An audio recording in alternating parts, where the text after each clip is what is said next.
Hello again. In this video, I thought I'd talk about one of the oldest training aids in Taekwondo and why you will probably never see something like this ever again in a modern Taekwondo school.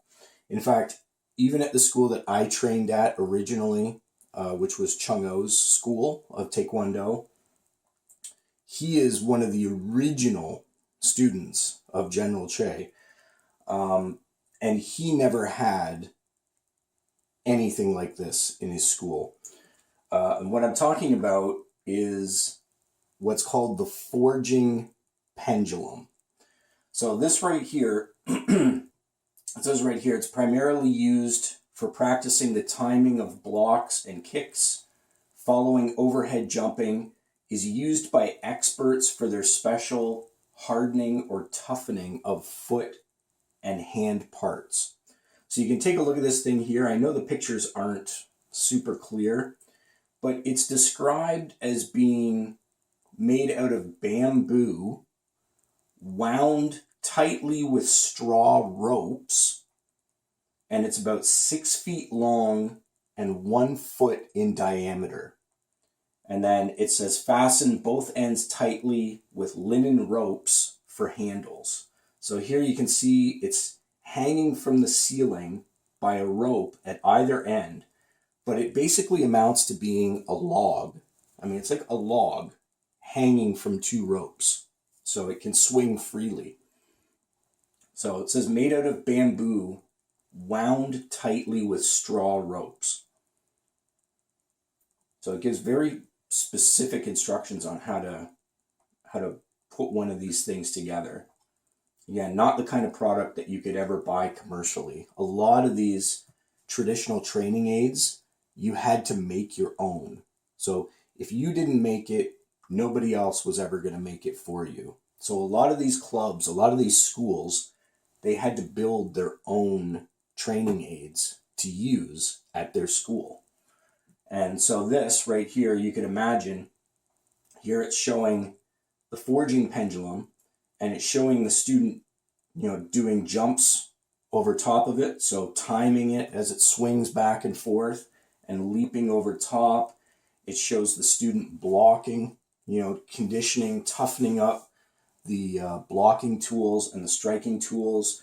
Here it shows the student kicking it right here. So, all sorts of techniques being used on this pendulum.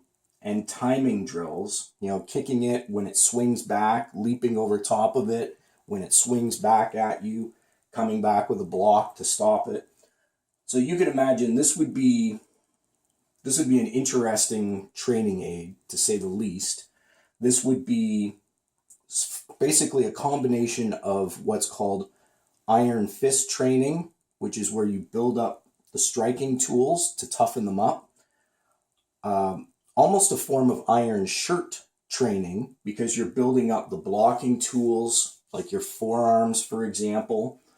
And then also the timing aspect of it, practicing your jumps, practicing getting height to be able to dodge the attack. So you're learning how to dodge simply by leaping over top of it. But this could never exist in a Taekwondo school today, because most Taekwondo schools have kids, a lot of kids at the school. And you could just imagine if you had something like this in a modern Taekwondo school. First of all, most schools today have to share space, like at a local gym. They have to share space with yoga classes and all sorts of other things like that. So imagine trying to have something like this hanging from the ceiling and put this up and take this down every time your class ends, so that the yoga students that are coming in the next hour can use the class and not have a pendulum swinging over their head. But you can imagine with kids being inside the class, I'd give it 5 or 10 minutes before a kid injured themselves on something like that. Kids would be climbing all over that. Kids would be pushing it back and forth and swinging it and hitting hitting another kid in the back of the head with it when they're not paying attention. Like, the lawsuits would be flying within weeks if you had something like that in a club. That absolutely wouldn't fly today in a modern Taekwondo club. But I just thought it was interesting. I looked at this here. This is, again, one of the oldest training aids that exists, and I've never seen one at any Taekwondo school that I've ever been to. And like I said, I don't think any club would ever be able to risk, the legalities of having something like that at the club. It would just be too dangerous to have something like that and have it swinging around, especially around kids. So, but anyway, that is the forging pendulum. And I'm going to put together some videos and talk about some of the other training aids and training apparatuses that exist in Taekwondo or have existed over the years. But this is one of them, and it's certainly one of the more interesting ones. So, till next time, thanks for watching.